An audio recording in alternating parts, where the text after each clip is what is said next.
So last week we did really well, but it's because there's a whole bunch of people who just weren't here. I'm guessing that's part of the reason why we made it through so much. But I feel like we need to go back a little bit just to make sure, because we are ready. If we were to start right where we picked off, we're ready for Genesis chapter 22, verse 20. We just had that one small little section left of 22. Otherwise, we would have made it through 2 whole chapters last week. Woo! You're welcome. It's true. My wife wasn't here last week, so there's part of it, you know. I'm just, hey, she prides herself on being a pot stirrer. Have you not noticed this?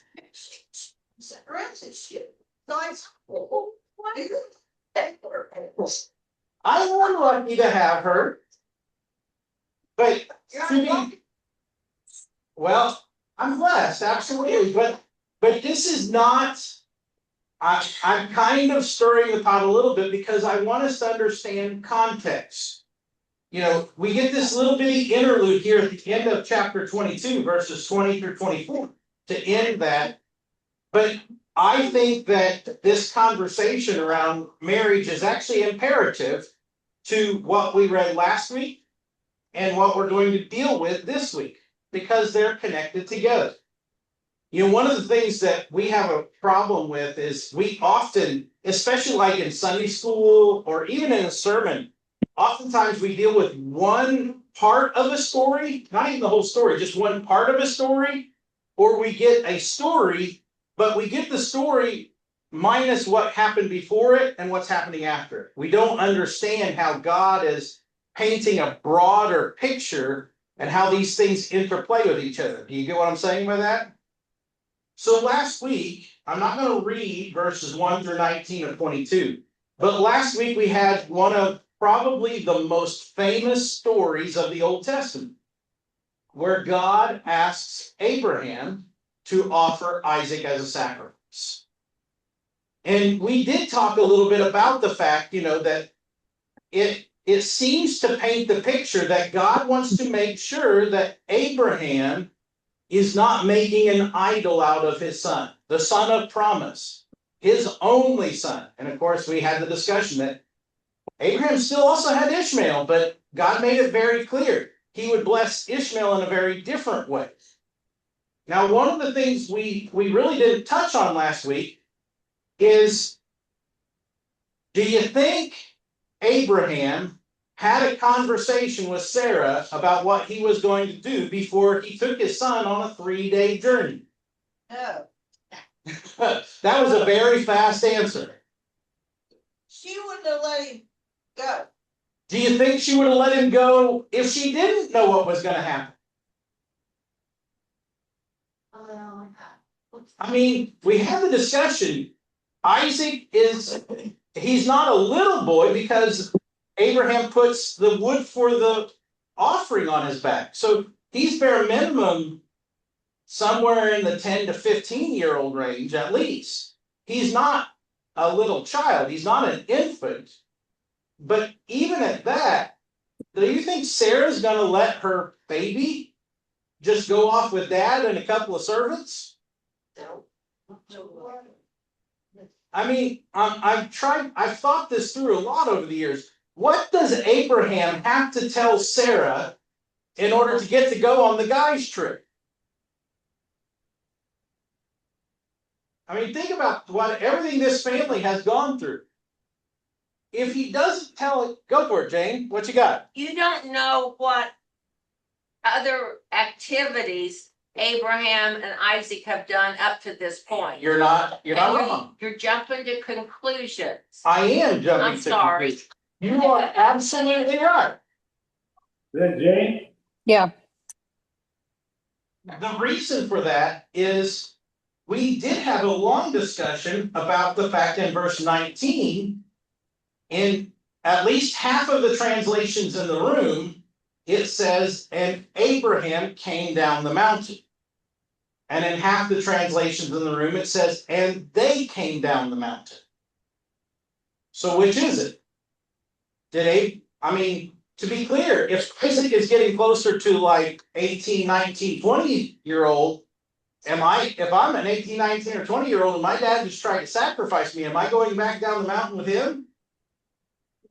I am speculating. I'm admitting that. But I mean, this family's been through a lot, right? And so when mine says that Abraham comes down the mountain without Isaac, that tells me something. I did have the conversation with you last night about how all throughout the Old Testament, when a ram is used for one person, that's a consecration. And you almost get this sense that God has consecrated Isaac to his purposes. I had the conversation last week that according to some of the Jewish rabbis, Isaac was consecrated to God and he went and studied under Melchizedek and became a priest of God Most High. That this is one of the traditions about what's going on here. But if that's what happened, if any of that is true, if my translation here that says, and Abraham came down is true, what's Sarah say when Abraham comes home without Isaac? He's in the dog. I mean, to be fair, how many times has Abraham been out of the doghouse? I mean, just being fair here. He might be someone who's accounted a friend with God, someone that God talks to face, but Abraham and Sarah's marriage is, well, It's kind of wrong. it's a little rough. Now, we could, there's a part of me that hopes that maybe Abraham has learned his lesson. And maybe he had an actual conversation with Sarah and told her exactly what's going on. Now, if I told my wife that I was going to take one of our kids and God asked me to sacrifice him, I'm not certain she lets me go out the door. Just saying. We've encountered a lot. And we trust God. We followed God into some interesting places. Illinois notwithstanding. But that doesn't mean she's going to trust me to take our child and do this. Well, how did she know that God really told you that? And there's that piece. So if he was honest with her for once, and he told her the whole story, is she going to believe that? How many times has he twisted the truth in the past to her? And Yeah, Abraham has done a lot of truth twisting, has he not? I mean, ultimately, he's accounted as righteous because he believes God and he does what God tells him to do, but that doesn't mean he's not without a lot of sin. There's a lot of red in his ledger, right? And so I just want to acknowledge that before we get to the next chapter, because I think it paints a picture that we need to see before we get into 23. Is that fair? Okay, I mean, there's been a lot of ink spilt and a lot of sermons preached on, God not asking Abraham to offer his son because God was going to offer Christ. And that's absolutely here. And I want to affirm every bit of it. But sometimes, one of the things that Melissa and I have come to terms with the fact is, when you say yes to God, that doesn't always go well with the rest of the family. I remember for the first 5 years we were in ministry, two conversations I had regularly with my mom was, one, every year she'd ask me, so are you going to come to sunrise service with us? And I'm like, Mom, would you want your pastor to miss sunrise service? And she goes, well, no, but you're there. And I'm like, then how can you expect me to skip my sunrise service and come to church with you? And two, because we had 4 little kids, she would often say, I'm just not sure how that God would call someone into the ministry and have you move away and take grandbabies away from grandparents. I'm like, I don't know, Mom. If God would let me do something else, I'd do it. And so, there's just this reality that we often kind of bypass. That when you follow God, not everybody's going to understand. Not everybody's going to agree. And some people really won't like where God takes you. But that doesn't mean you get to just say no to God without any consequences. Is that fair enough? there are consequences for saying yes, and there are consequences for saying no. Is that fair enough? So, speculation, we'll put a pin on it. Thank you for calling me out, Jane. There's blessings also for saying yes, Absolutely, there's blessings for saying yes. and God will take care of it. And God will take care of it. But this story in particular is one that until a couple of years ago, I had never paid attention to what this story of Abraham offering Isaac, what's the aftermath of that? Do you get what I'm saying? So let's finish up chapter 22 and then we'll go into 23. So 22, Nahor's sons is what my little section is called. Chapter 22, verses 20 through 24. Sometime later, how much later? Sometime later, Abraham was told, Milcah is also a mother. She has borne sons to your brother Nahor.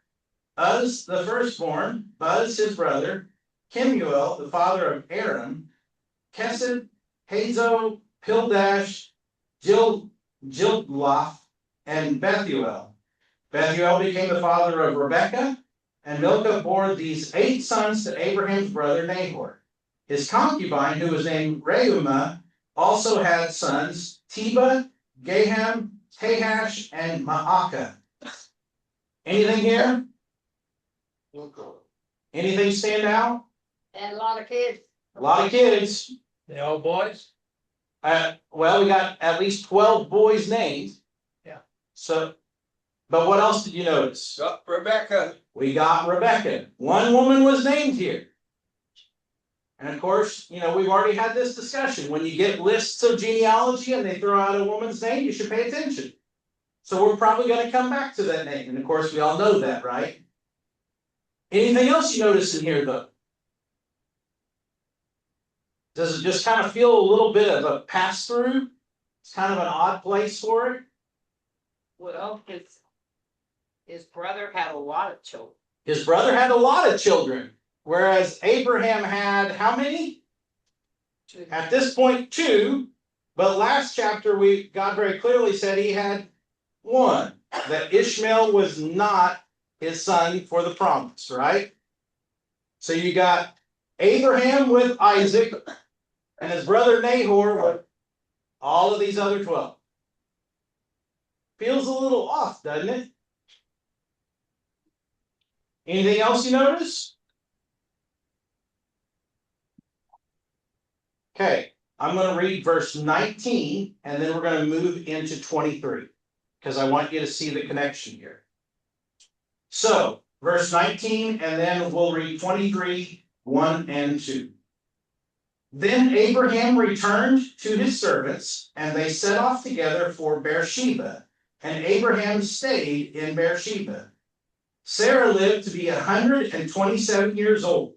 She died at Kiriath Arba, that is Hebron, in the land of Canaan, and Abraham went to mourn for Sarah and to weep over her.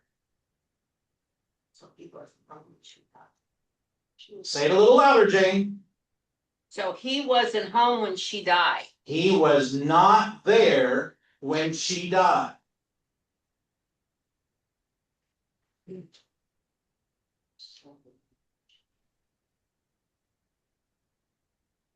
If we go back, say it again. Well, ask your question. Why was they living in 2 different places? That's my question. Why in the world, up to this point, do Abraham and Sarah ever really separate from each other? No.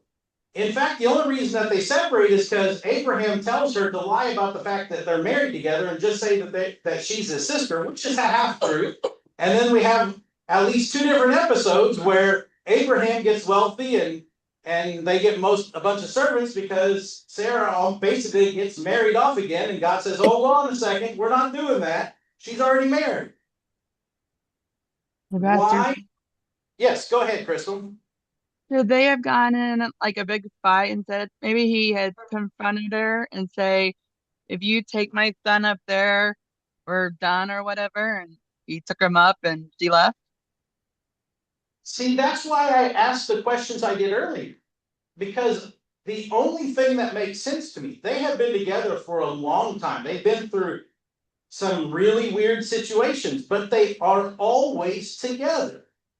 And now, at the end of her life, after Abraham went up the mountain to offer his son, it says sometime later, it never says that he went back to her. It says he went to Beersheba, and she's staying in what we would call Hebron or Kiryat Arba, and they're not together when she's not doing well and she dies.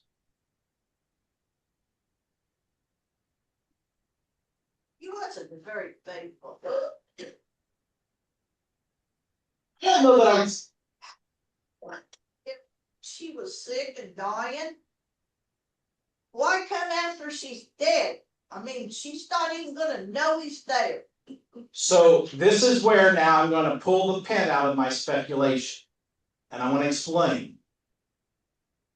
When we talked about Abraham taking Isaac last week, we said that it seems like for the first time, Abraham doesn't twist what God says. He doesn't hem-haw around what God says. He does it. When Isaac asks about the sacrifice, Abraham says, God's going to provide. He truly believes everything God told him in this moment. And he is walking in complete faith. He even says, and we will come back down the mountain, even though in my translation it says, and he came down the mountain without his son. I almost get the picture. I think for the first time, Abraham is without any deceit. I think he told Sarah what he was going to do. I think she, like any other mama bear, said, if you're taking my son and that's what you're going to do, yeah, God is all powerful, but you just better watch it. And when he comes down the mountain without his son, then there, for all practical purposes, it seems to imply that they're separated. Sometimes even the right thing can be the last straw. I'm not saying I know what happened. I'm openly admitting I don't know what happened here, but bare minimum, the best case scenario you get from this is he's out with the shepherds tending to the flocks and herds when she's not doing well, but still doesn't look good on him, right? I mean, he's got lots of servants. You know, what, 9 chapters ago, we had the story of him having 318 fighting men. I'm certain he's got plenty of shepherds who can handle the sheep and the donkeys and the camels and the horses and everything else he's got, right? So why in the world would he not be there?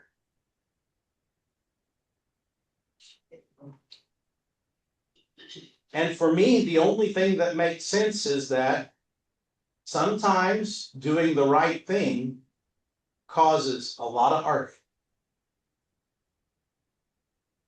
Whether he went home and he brought Isaac with him and Isaac tells mama everything that happened, and then, imagine the fight that breaks out from that.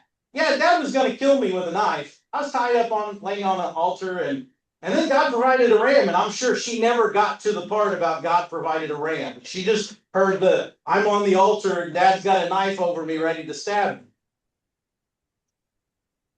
We don't know. But how many of you know people who they feel like God is telling them to do something, and they say yes to God, and it doesn't go well with the family? You probably all know somebody who's been in that situation, don't you? We probably all know someone who, despite years of happy marriage, towards the end of their life, it's like something happened and they just drifted apart.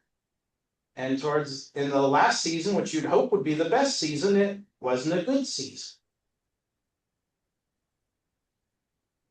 We all know situations where a spouse gets sick while the other spouse is on a work trip or something and they don't get back in time.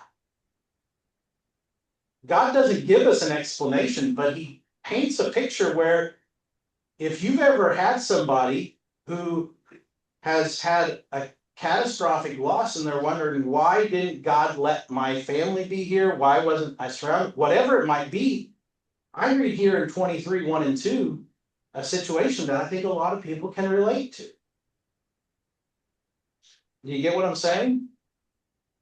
We don't know the full circumstances of why he's not there. We just know he's not there.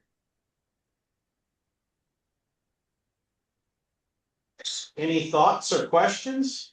I think God was pleased, though, with Abraham's action. I mean, that's everything we've said, right? I mean, the kids went off to children's church, and how many times have we told the story? When Abraham was faithful and he offered Isaac, God was pleased with it. That was the right course of action. But what happens after that? Any other thoughts? Only that I think God puts in our minds things that give us peace Mm-hmm. in difficult situations. Absolutely. And I can't see in this how that could have happened, but nobody would have known about it. And he had so many wives, he probably wasn't with Sarah a lot. Well, at this point, realistically, he doesn't have a lot of wives. He sent Hagar away. And it's not until later in this, I think it's later in this chapter that it talks about him then taking another wife later. So realistically, the interesting thing for me is this is probably one of his most faithful seasons. Whatever that means, you know. The thing I love about scripture is, if more than likely, if Samuel Paget was writing this, I would have glossed over some of these not so great details. I would want Abraham to look far better. I'd want Sarah to look far better.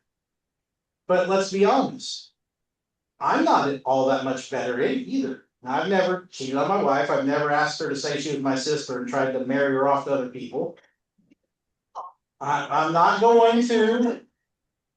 But some days she didn't want you to, though. There's lots of days I'm certain she wants to sell me off, all kinds of things, but God looks at me and he sees all my faults, he sees all my weaknesses, and God doesn't pass me off. We read the story in Abraham, the father of the people of God, is a deeply flawed and broken person. He wasn't even there when his wife died. If God can use somebody like that, how much can God use you? As much as you'll let him. As much as you let it. That's probably the perfect answer.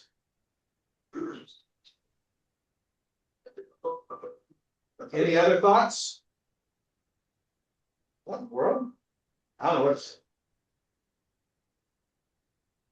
Well, let's read the next section, 3 through 6. Then Abraham rose from behind his dead wife and spoke to the Hittites. He said, I am a foreigner and a stranger among you. Sell me some property for a burial site here so I can bury my dead. What do you think? Was that 60? We're Genesis chapter 23, verses 3 through 6. Any thoughts? You're still in Genesis?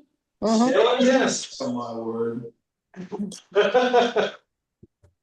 At the rate we're going, John will be in Genesis at least through the summer for sure. But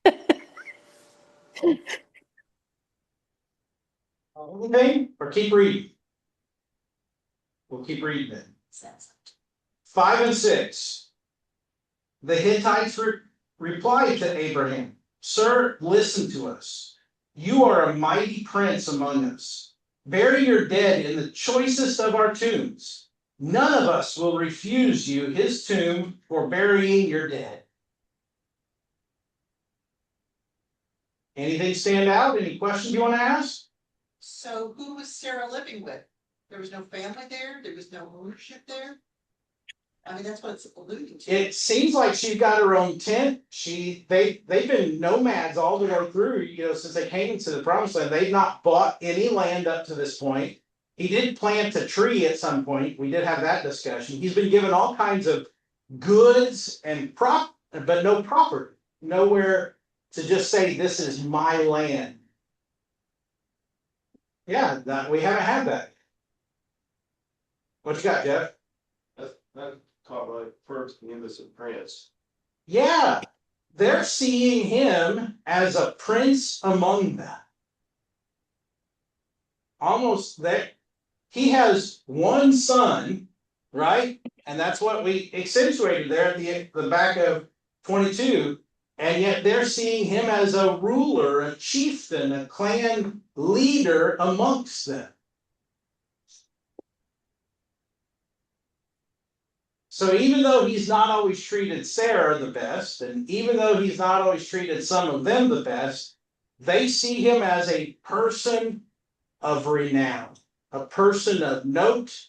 He is someone that they would prefer to please as opposed to thumb their nose at, right? Anything else you notice in this?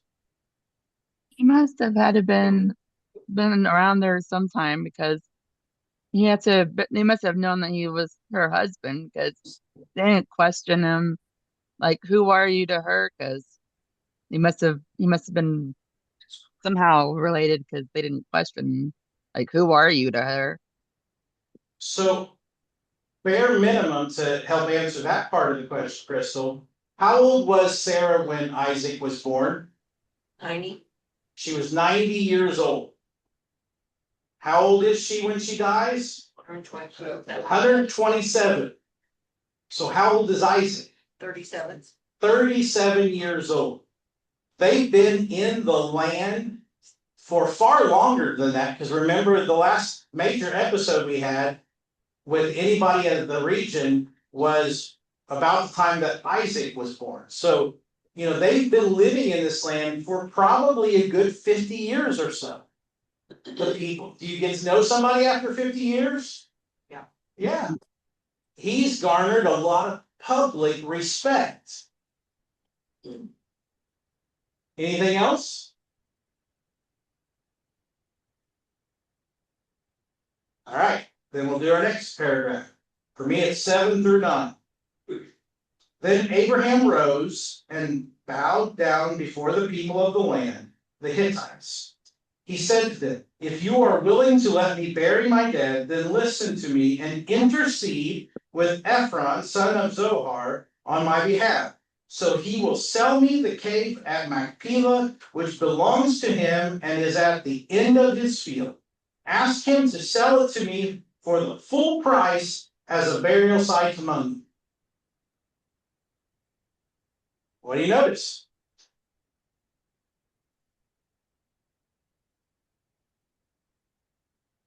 Yes, Kaylee. I might have missed that. You missed a whole lot, but that's okay. Man, okay, but Abraham trying to buy something for full price? Abraham is not being deceitful at all. Yeah, that's new. That is new, is it not? Yeah. He's offering full price for this.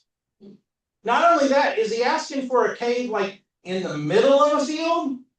He says, just give me this little sliver here on the edge. There's a cave at the edge of this field. Let me just take that.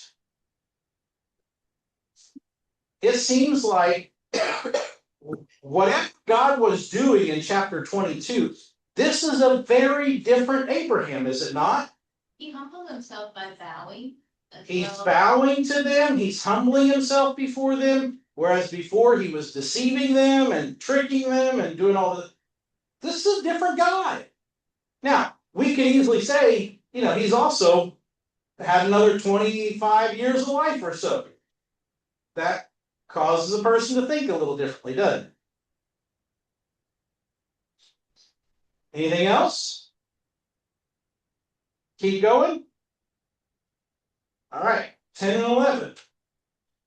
Ephraim the Hittite was sitting among his people, and he replied to Abraham in the hearing of all the Hittites whom had come to the gate of his city. No, my lord, he said, listen to me. I give you the field, and I give you the cave that is in it. I give it to you in the presence of my people. Bury your dead.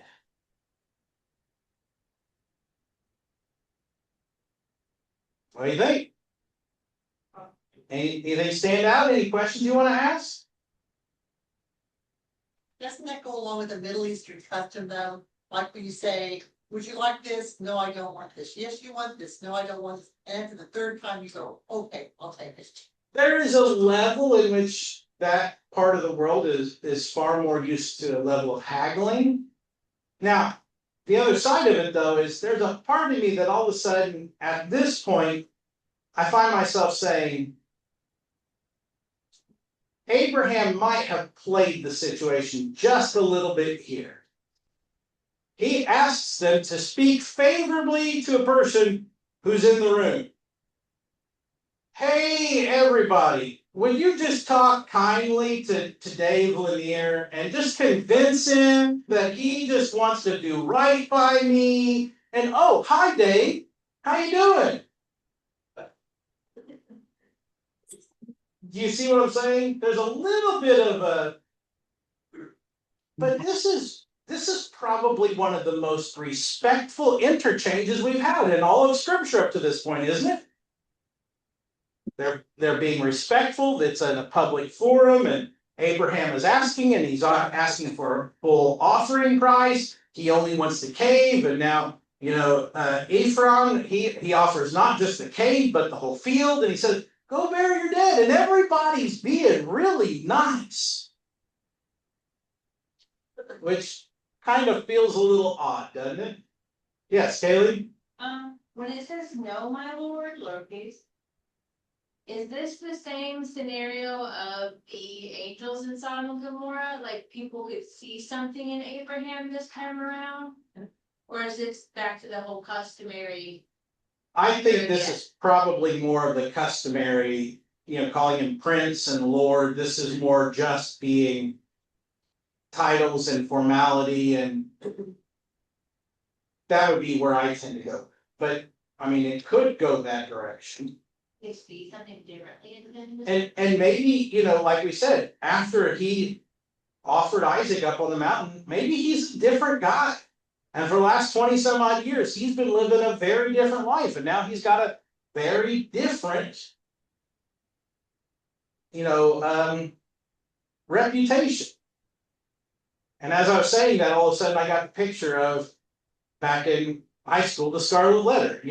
At the beginning, the Scarlet Letter was horrible. By the end of the story, everybody's like, oh no, it's such a wonderful thing. It's like, I can't help but look at chapter 23 and say, this is not the same Abraham. He's a changed man. Anything else you notice? Have we had any discussion about the Hittites up to this point? Have we discussed them at all? According to history, the Hittites were known as a roving band of marauders. That they are actually, a lot of historians say that they don't know where they came from, but they were sea people who rode in on the ocean, on the Mediterranean Sea, and they just sacked all up and down the Mediterranean Sea and created a kingdom for themselves. And if any of that's true, then this doesn't quite jive with that either, does it? I have been told that this chapter in particular follows a lot of written examples of treaties from this point in time in human history. That it seems to follow what they have found in the archaeological digs and clay tablets and scrolls and things from this time. That this is the way they did business. They did business in the public square at the gate, that all the people would be together, that a transfer of land from one person to another would be handled in this public fashion, and there would be a level of, like you said, a bargaining of what's the asking price, and let's make sure that everybody knows what we're doing this, so that whenever I lay claim to this land later, nobody's got any questions. And all of this seems very above board. Which for us who've been reading in Genesis the last 26 weeks, we're like, that doesn't quite jive with what we've experienced from Abraham. Anything else? Keep going. All right, verse 12 and 13. Again, Abraham bowed down before the people of the land, and he said to Ephron in their hearing, listen to me, if you will. I will pay the price of the field. Accept it from me so I can bury my dead there. Anything new? Any thoughts? Keep going. 14 and 15. Ephron answered Abraham, listen to me, my lord. The land is worth 400 shekels of silver. But what is that between you and me? Bury your dead.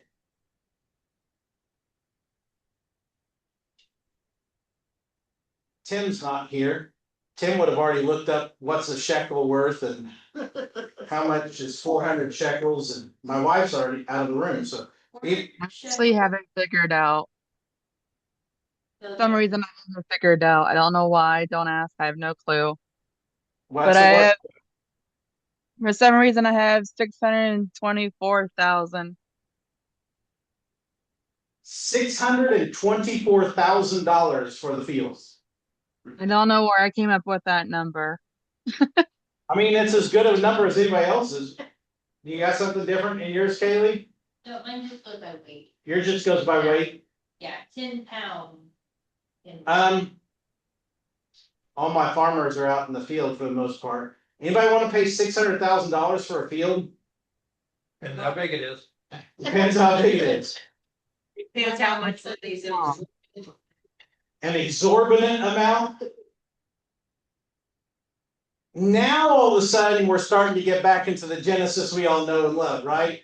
He's saying, oh, this is worth so much, and you just really can't afford that. Keep going. 16. Abraham agreed to Ephron's terms and weighed out for him the price he had named in the hearing of the Hittites, 400 shekels of silver, according to the weight current among the merchants.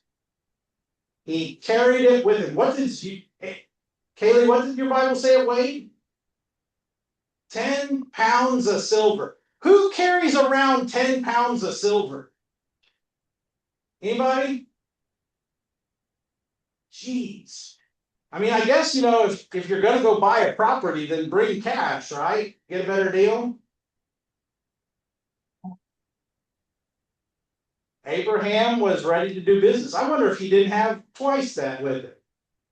But is this all money still from him selling his wife, not selling his wife, and then getting it back, but giving it back, and shady?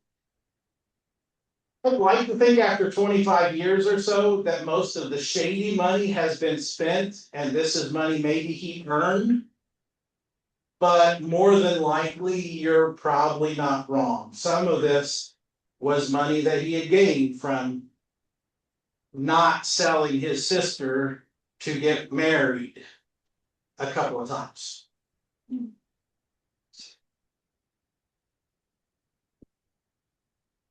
Keep going.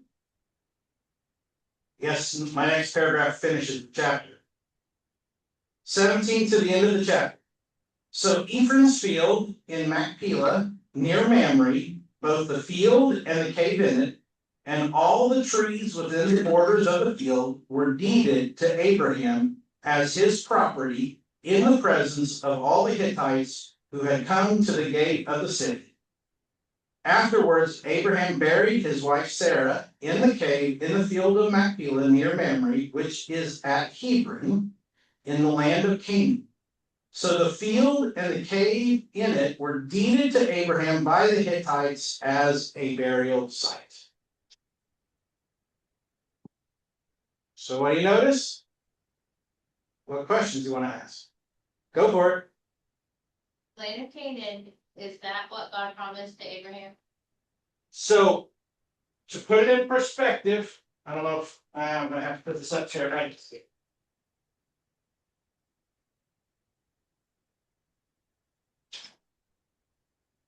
Hebron is right here.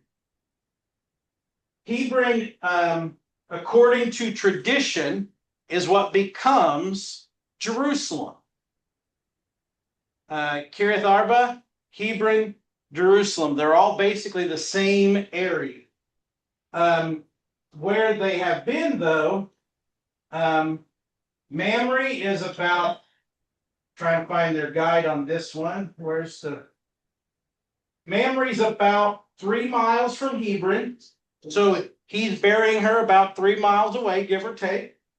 And he went and met with the Hittites. Does it say where he went and bartered with them? Only that he was in Beersheba, right? And Beersheba is way down here. Beersheba's here, Hebron's right there, Mamre's right there. Hebron and Beersheba are at least a good 30 miles away. So he buries her somewhere close to where she died, but when she died, he was close to 30 miles away to the south. You see why I said there's some pieces of this that just don't quite add up. But at least from verses 3 through the end of this chapter, we get Abraham, for the most part, acting very honorably. He does everything above board. He pays full asking price. And even like yours said, an exorbitant asking price for a field that just gets turned into a graveyard. What do you think?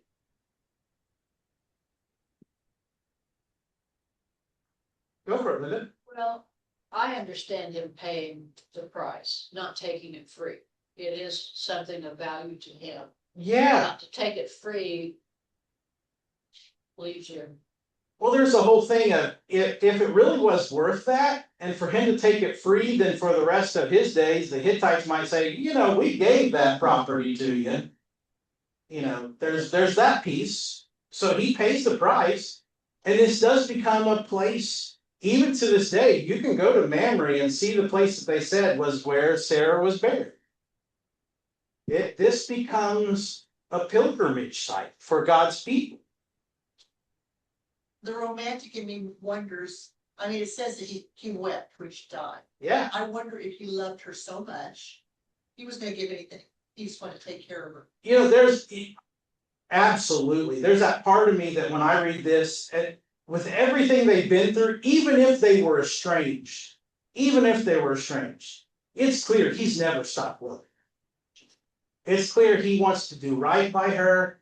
Even in death, he will pay anything. Like I said, I almost get the picture, if he could weigh that out in silver immediately, he probably brought a whole lot more than that with him, just to make sure he could buy what he wanted to buy.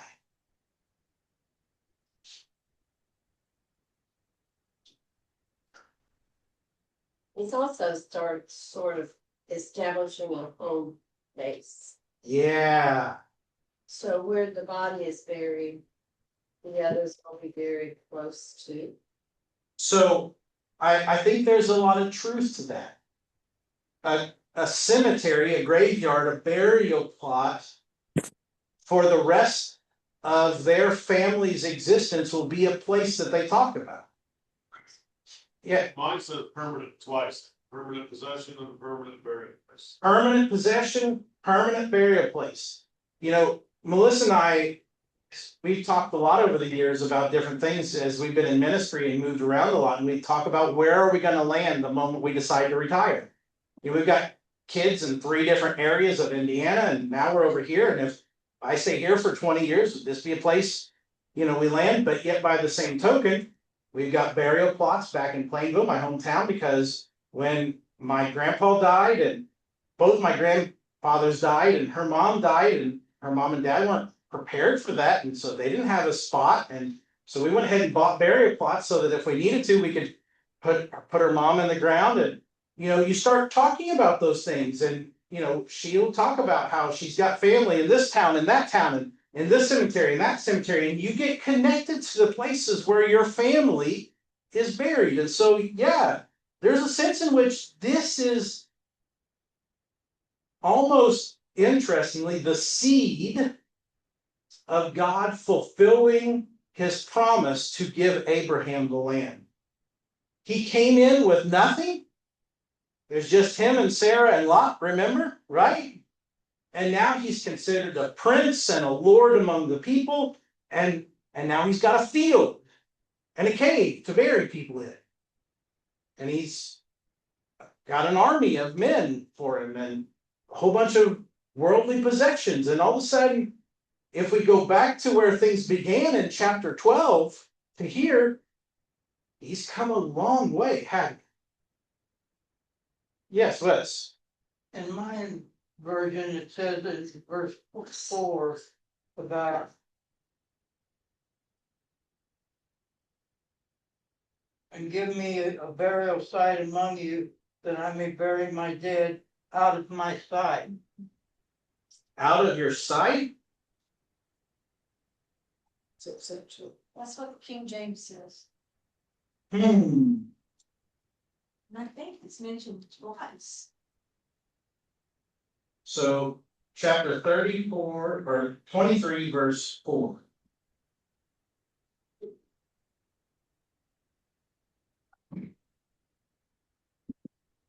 Mine says that too. Yeah, in verse 8, it's mentioned, has that same phrase. So Be curious about what is a normal burial procedure at that. Like if his says out of our sight and ours says proper burial, Yeah, mine says proper. yeah, it would make you wonder what normal. So I'm getting, because the Hebrew, what the Hebrew says very clearly is, give to me a burial possession among you, so that I may bury my dead out of sight. So I'm guessing this probably is exactly what you're saying, Kaylin, because there are a lot of different burial practices throughout human history.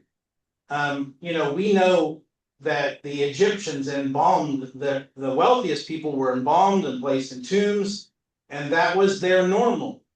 We know that we've seen evidence in a lot of places throughout Europe that they would burn their dead. They would, you know, do a form of cremation.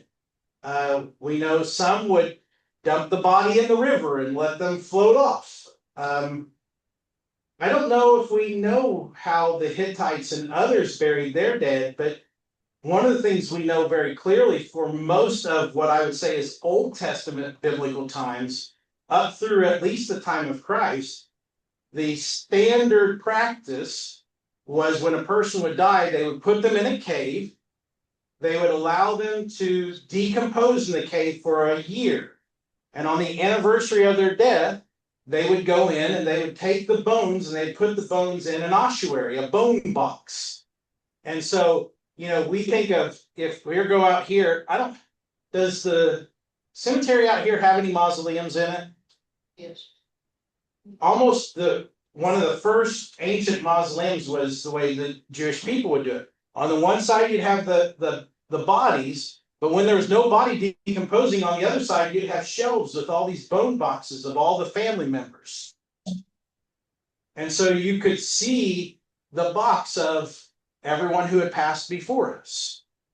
And that's essentially what Abraham is asking to do, is to put the body out of sight so it can decompose and not be torn up by animals or anything like that. There's a sense in which this is kind of pointing to, maybe even for the Hittites, a different way of handling the dead. I almost imagine with greater care than maybe what they're used to. If anybody's got their box of infinite knowledge handy and they want to look up how did the Hittites bury their dead, we might not want to know, but did you already look it up? What did you find? Cremation, the deceased were placed on a funeral pyre and ashes were collected, placed in an urn and buried. So for the Hittites, what this is saying is they cremated their dead, collected the ashes, put them in an urn, and then they would put the urn away, bury it, or there was a place where they could simply put the bodies in a simple pit wrapped in mats. oh, that's all kinds of fun, isn't it? Yeah, if you want to live next to that. But For those of you who didn't hear, she said the other thing they found is that they would just dig a big pit, they'd wrap the body in a mat or a cloth and throw the body in. Anybody want to live next to that? it says they were often buried closer to their homes, sometimes in round houses.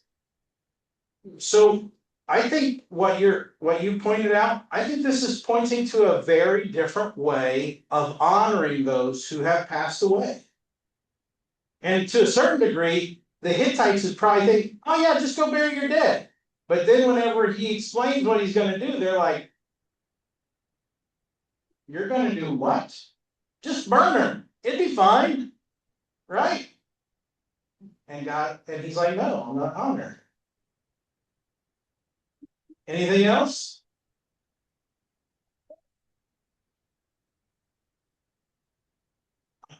Go for it. I just wanted, seeing how much Abraham has changed and all of the ups and downs, but seeing where it has ended, it just makes me see this picture of all of the things that we've done, right, wrong, up, down, sideways, backward. In the end, all of those things have came together for Abraham so that he does have the money to buy that land. That is the promised land for him, right? It all parts of the story, right, wrong, good, bad, it all leads up to fulfilling what God's promises for him. And bare minimum, we get a seed of that. What I found myself thinking before you raised your hand is, this is probably as good a time as any. I know we've got some people who haven't always been here, and sometimes I talk about the shelf. The shelf is where we put things that require a lot more conversation than maybe 1 week. Apparently dead people on the shelf, that's the box. We've not really dealt with the box yet so far. We haven't put anything and locked it away in the box, but I think having a conversation as Christians, how do we handle death? I'm willing, you want to have this conversation and just kind of talk about what I've learned and how I think God views this? Are you guys interested in that at all? Anybody? Yes, no? Go for it.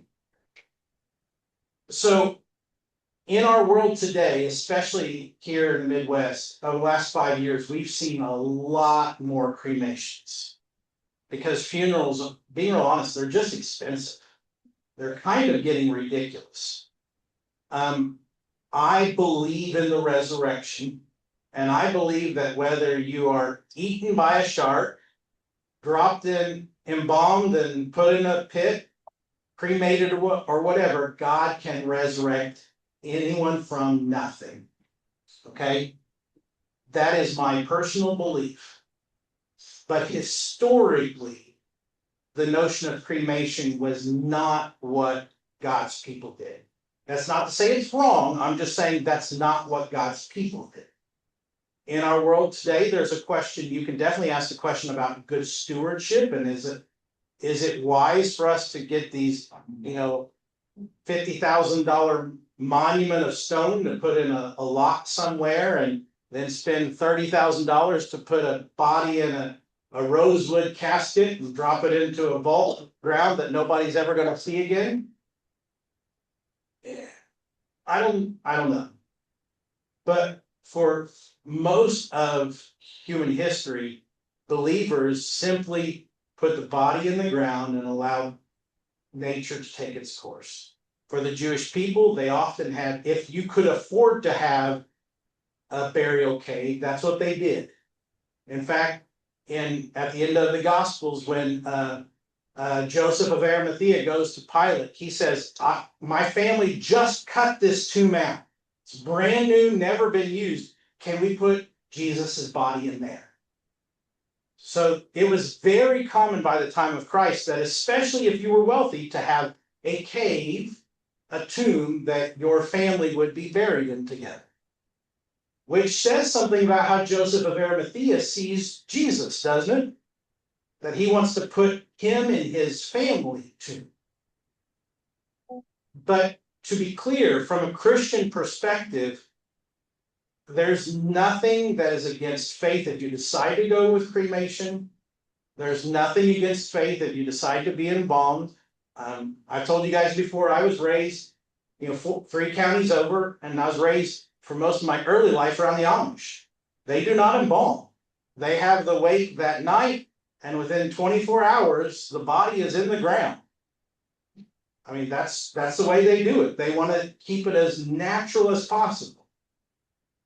So I think it's odd that in our world, as Christians, we fight against death so much, knowing what God has promised on the other side of death. Just a couple weeks ago, and I've told this to a number of you, I had this conversation with Faye.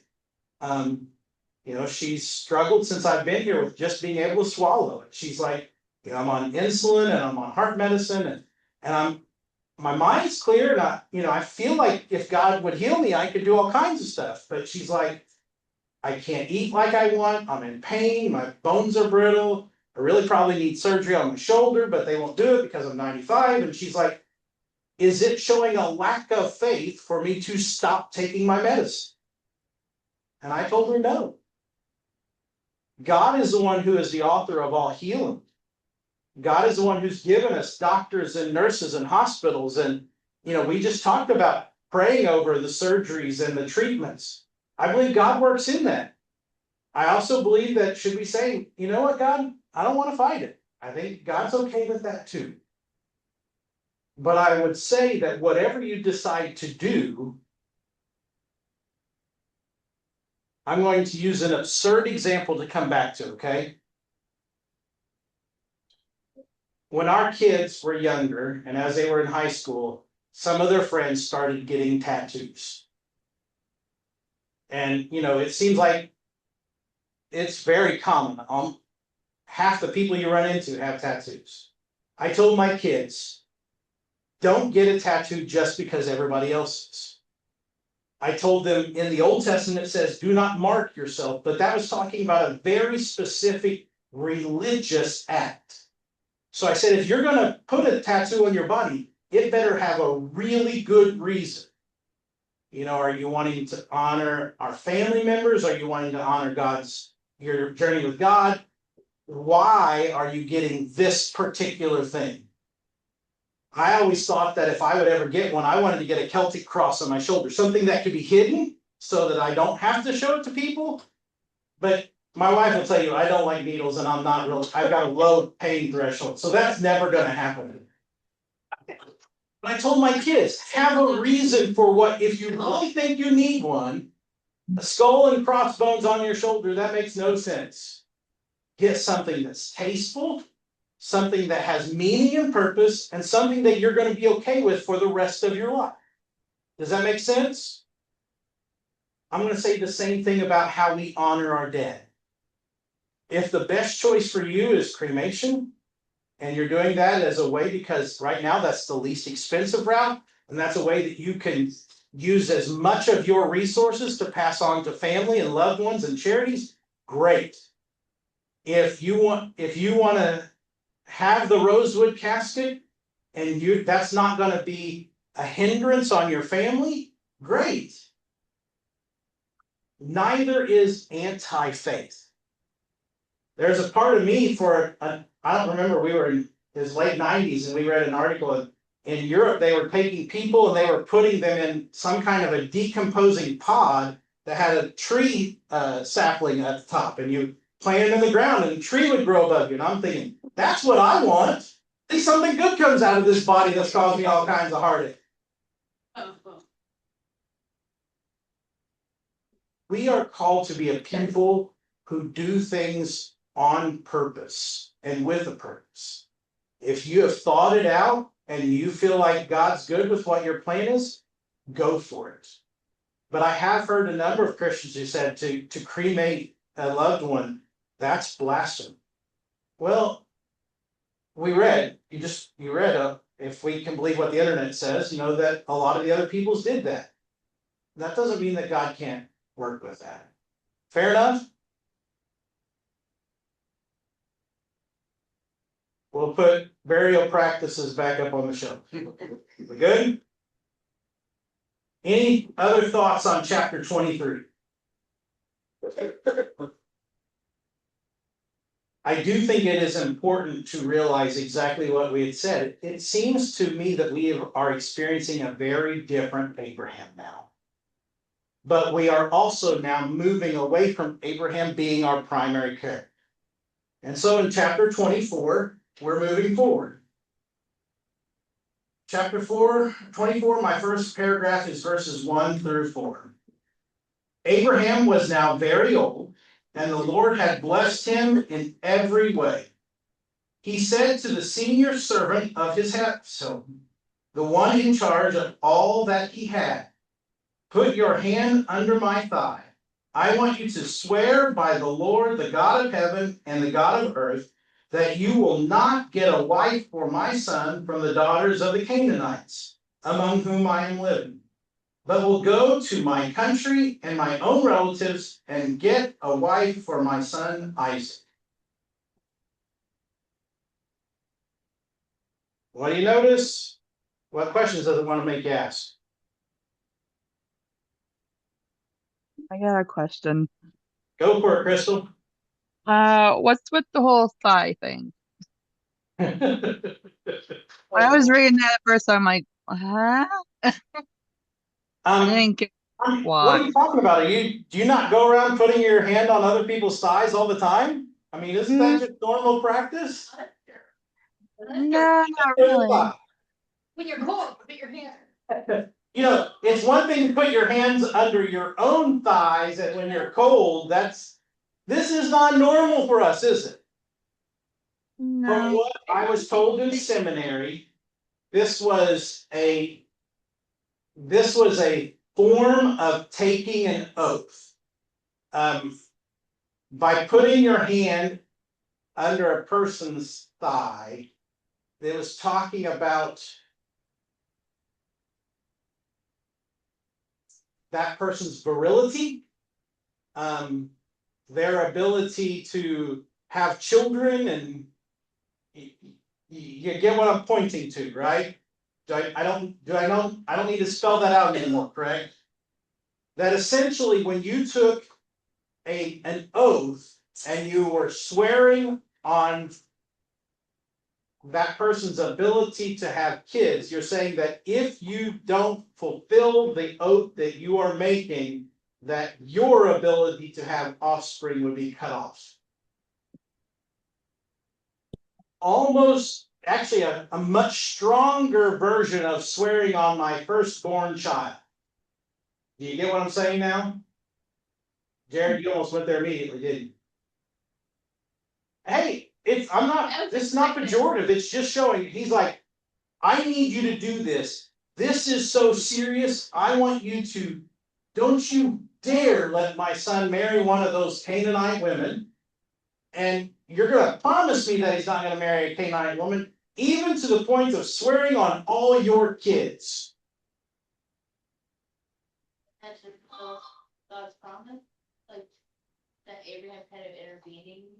I don't know if that's Abraham intervening necessarily in God's promise, but it is Abraham telling his servant, this is a huge deal, don't you dare mess this thing up. Is Abraham's eyesight failing?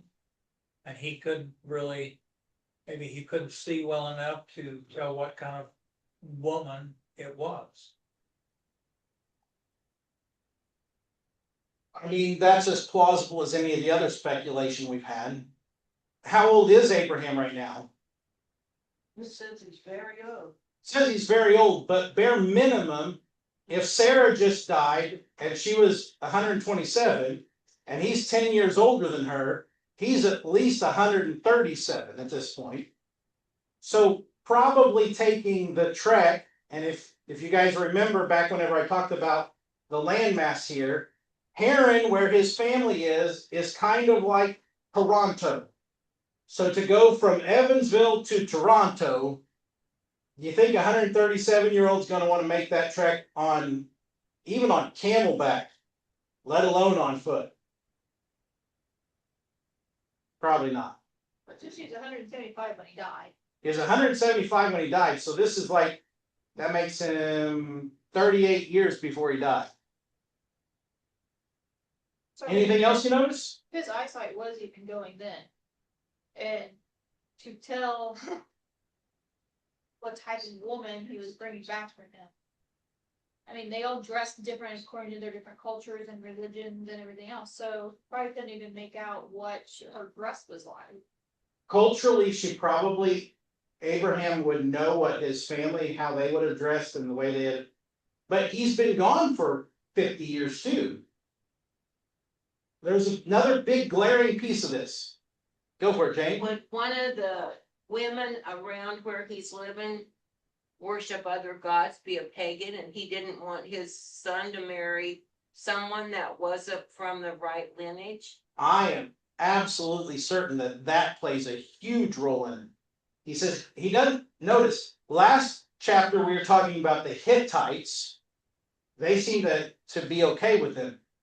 Abraham's talking about the Canaanites now. And I'm certain that the Canaanites probably worship different gods. And so I'm certain that that plays a role in it.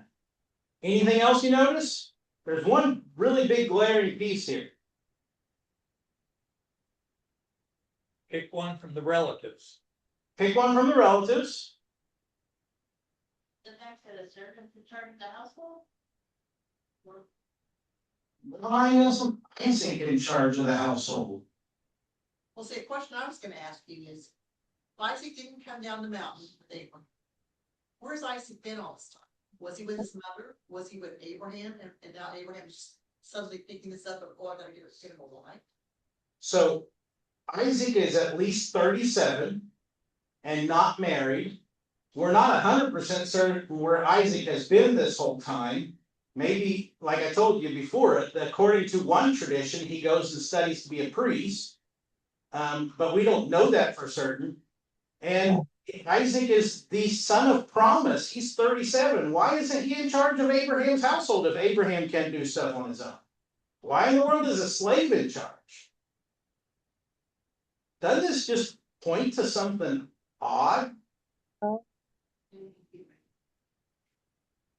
But not necessarily, because even in today's culture, a lot of times the parents pick out, I mean, in Middle Eastern cultures, they pick out the spouses.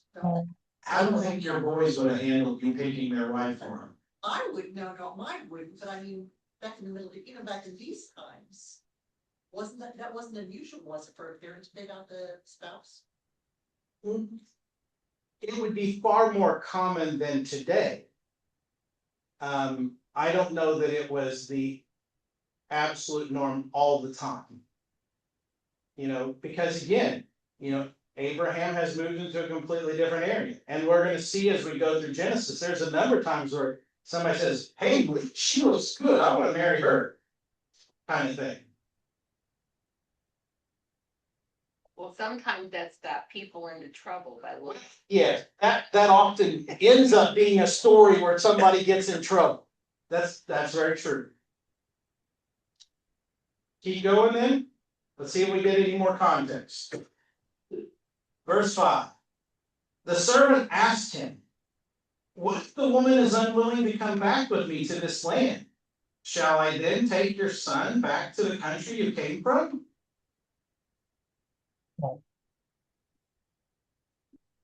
Thoughts? Questions? Keep reading. It's a valid question, isn't it?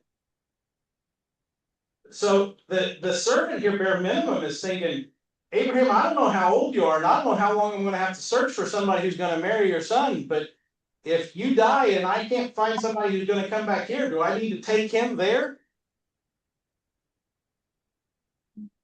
I almost get a sense in which we've got a little bit of Isaac has bare minimum a failure to launch syndrome. You know what I'm talking about? 37-year-old living in his dad's basement kind of thing. Still in mama's tent. 6 through 9. Make sure that you do not take my son back there, Abraham said. The Lord, the God of heaven, who brought me out of my father's household and my native land, and who spoke to me and promised me on oath, saying, to your offspring I will give this land. He will send his angel before you so that you can get a wife for my son from there. If the woman is unwilling to come back with you, then you will be released from this oath of mine. Only do not take my son back there. So the servant put his hand under the thigh of his master Abraham and swore an oath to him concerning this matter.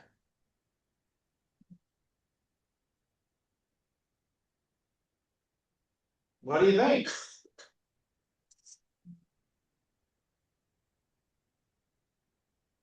I find myself wondering just how special is the son of promise. And I'm not saying gifted special, I'm starting to think short bus special. He can't make a decision on his own. He's 37 years old. He's not in charge of Abraham's household. He can't go get a wife. Abraham doesn't even trust him to go back to his family and find somebody worth marrying. He sends his servant to go do it. This is just an odd story, isn't it? Yeah. Do you think they like overprotected him? So now they've got time. Bare minimum, that's going on. I mean, we've seen that all throughout his life, right? You know, Sarah's like, Abraham, you need to get rid of Hagar and Ishmael because they're making fun of my boy. Get him out of here. You know, it's like, so I think bare minimum, there's a level of coddling, it seems like that was going on with Isaac. But,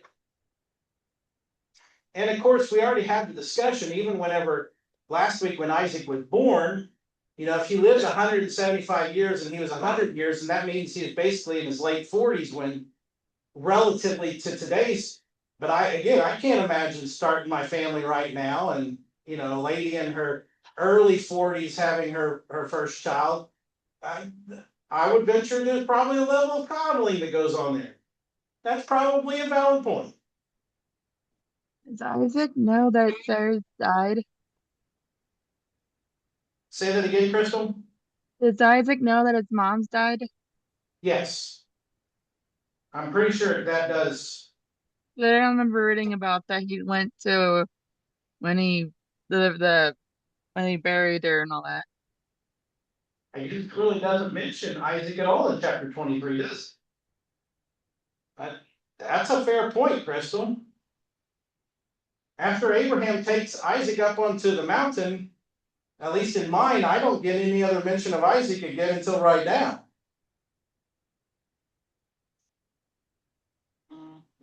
Go for it, Kaylee. That was just me talking to myself. Oh, that. That's all. But it's a fair question. That's what I'm saying. This story is getting just odd. Even for an arranged marriage situation, this is still an odd story. It's almost like Abraham did not want the women of his homeland to see Isaac. you almost get that picture that Abraham's like, convince some lady to come marry my son sight unseen. Is it normal for a family to find a wife for a boy, or for the girl's family to find a husband? Or is it universal? Shoot. In general, granted, we don't technically have the Hebrew culture yet, okay? Because this is Genesis. But in general, post the Exodus and post your favorite person in the world, Moses, in the actual nation of Israel with the 12 tribes in the promised land, often it was the father of the daughter who would be the one to make the arranged marriage. They wanted to make sure that their daughter was married into a good family. So that's often the direction that this went. So maybe Abraham's had a lot of dads come and say, hey, what do you think about our daughter? Doesn't your son Isaac want to marry her? And he's like, she ain't marrying a Canaanite. Ain't happening. But it's still an odd story, isn't it? Yeah, go. I just still think that he's wanting to protect Isaac, so you don't want to send Isaac and he could die. And, you know, even when the 11 brothers or the 10 brothers went to see Joseph, didn't Benjamin stay back at home? You know, here in a couple of generations, Jacob will hold Benjamin back. You know, there's this notion of dad's protecting the favorite son. And then also he's protecting what God told him. So and he is protecting. If he goes back and decides I want to stay there, right? You know, no, it's like that would mess the whole thing up because God's called them to this new land. So it's overprotected, maybe. The faithfulness we saw of Abraham in 23, we're starting to get a little bit more hedging again here in 24, aren't we? He's wanting to handle as many of the variables as possible. Keep Isaac here so that God's promise of the land will stay in the family. Don't let Isaac go back there unless, you know, he gets enamored with there and wants to stay there. Don't let Isaac marry any of the women from here because they're all godless pagans. You know, he's being a little helicopter dad here. But he doesn't want anything to go wrong. He doesn't want anything to go wrong. God's plan to go through. Yeah, Bob? I'm wondering, based on our discussion last week about the possibility of Isaac being a Downs and how that all plays into this matchmaking situation. So I did throw this out. You weren't here, Kaylee, and I know you were here for that part discussion. I'm totally here. You were totally here for that. But apparently Marydell was not because she just got blown away. One of my professors said they would never write it down, but they were willing to tell us in class. Isaac is a child of two people late in life. We know in modern science, the older you are when you have children, the more likely there are the birth defects, and Down syndrome goes up astronomically the older you are when you get pregnant. Isaac means laughter. If you've ever been around a Downs person, they're just a pleasure to be around. They're happy, they're go-lucky, they just want people to be happy. She says she names him Laughter because God has brought laughter in her old age. But it could also be because, let's face it, Isaac isn't making any of these decisions. Isaac is not in charge of his dad's household. At the age of 37, you'd think Abraham would already be entrusting him with all kinds of stuff, but he's not. Bare minimum, there's a level of coddling here. Isaac doesn't make this decision. Here in a little bit, when Rebecca does meet Isaac, she falls off the camel. She's kind of startled by the reality of her future husband. And we know later on, Isaac is easily manipulated and deceived by his children and his wife. So there is a plausible theory that maybe Isaac has Down syndrome or something like that, where he just is not someone who's going to do this kind of thing on his own. If that is true, I love the picture it paints of our God, that God will work with anyone. If it's not true, it continues the story of what we've seen all along of Sarah and Abraham coddling Isaac. We got to make sure we get this right. And we've all seen parents do that today, haven't we?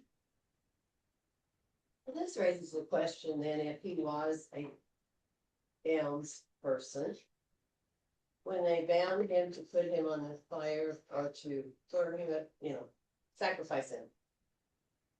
He did that peacefully because he might not have known or cared. And mom, when he left, mom didn't throw a fit about that. Maybe she just knew that was God's way of protecting him or something. And, all of those add to the plausibility. The moment I heard that, I was like, why in the world did you say that? That's so mean. But the more and more I think about it, it's, for those of you who watch The Chosen, they made a decision to make Matthew on the autistic spectrum. Now, is that true? We have no clue. Could it be true? Sure, it's plausible. If it's not true, does it change anything? No. If it's true, does it change anything? No. When I heard this the first time, I was like, that can't be true. But the more and more I think about it, there's a lot of validity to this. And you see them protecting him, and you see mom and dad looking out for him. And all of a sudden now, maybe his older brother Ishmael is making fun of him because he looks a little different.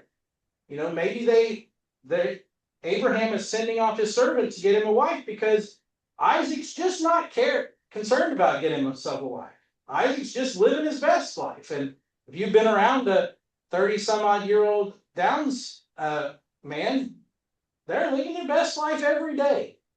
We had a number of them in our churches, and they're just a pleasure to be around. But the social conventions of getting married and having a family, and just like, okay, maybe, okay, doesn't matter.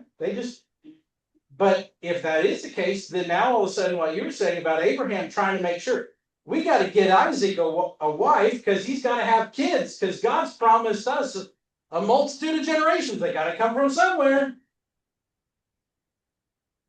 And he's telling his most trusted servant, you better get this right.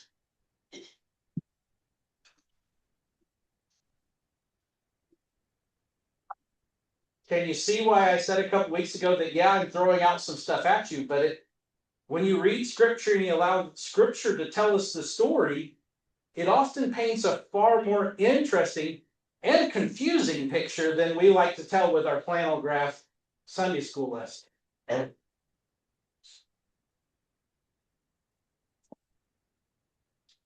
We're basically at time. So I'm just going to ask, we can pause right here and just say, is there any final thoughts before next week we come back and finish the story? Anybody?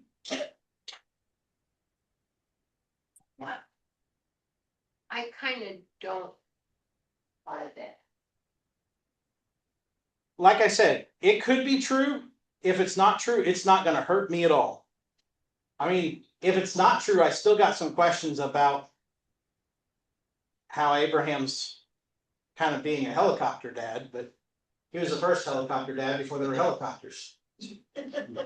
Well, I understand what you're saying. That's a little off the spectrum for my mind. Too far past speculation for you, right? Just so you guys know, some of my kids say, Dad, we know you've had a lot of training, but you speculate too far for us. Just read the Bible and let's move on. A couple of my kids are in that category.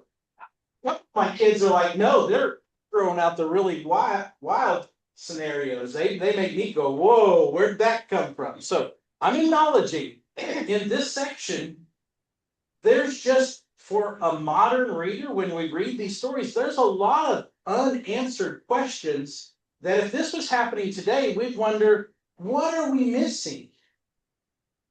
And God says, it doesn't matter. Just trust me. And sometimes we just have to trust God when there's a lot of details we wish we knew and He doesn't give them. Well, if you wrote out your life and you brought to us in a story, I'm sure some of us would have a lot of questions about what went on between you and Melissa. Oh, yeah. Okay? I'm just thinking that. And we would really probably speculate too. But it's just one story. The thing I love about Genesis, every time I read it, I believe this is true. I don't think this is some fairy tale someone wrote down. I don't think it's something that Moses wrote down at the time of the Exodus to explain a bunch of things to the people. I think these are real stories. But because I believe they're real stories, it becomes far easier for me to move in our world and say, yeah, people are messed up, but we've been messed up for a really long time. I mean, the world's, I've heard some people say, the world's just so evil today. And I'm thinking, did you read the Bible? Even our heroes were not always that great of people. And that gives me a lot of comfort. Because I know you guys don't know my heart, and I know you don't know what goes on in my mind, and I know I put on a pretty good front, but I'm a broken person. And if God can use people like Abraham, then my goodness, I'm glad, because that means He can use me. We're all broken. We're all broken. And that's what I love about Genesis. It's got to be true for me, because otherwise humanity doesn't make any sense. And also it's got to be true for me because, as we've said time and time again, it looks like God is right there with them every step of the way. Even when they're messing it up, He is there bringing a good outcome out of things, and He's constantly waiting for them to just turn to Him. And then the moment they do, He steps right in and He says, okay, you asked for help, here you go. And He's constantly making good out of our dumpster fires. And I guess that's as good a place as any to stop, right? So let's pray.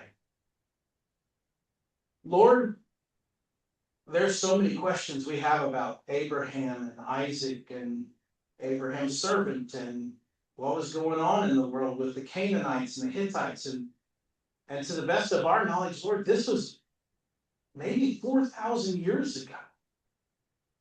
So halfway across the globe and so far beyond our time that we can't imagine. And yet, Lord, the truth that you work with broken people, the truth that you love us and you constantly want to make good from our mess, the truth that you never leave us and never forsake us, I see written all over these stories. So, Lord, remind us of those truths. Cause us to make better decisions. Help us to be people who shine your light in the darkness. When the world throws us a crazy story like this, Lord, may we not be surprised, but Lord, may we say, but let me tell you about my God who makes good of everything. So Lord, be glorified in us. Be glorified in our families. Be glorified in our community. And Lord, use us to the best of our abilities to say yes to you. We thank you and we praise you in Jesus' name.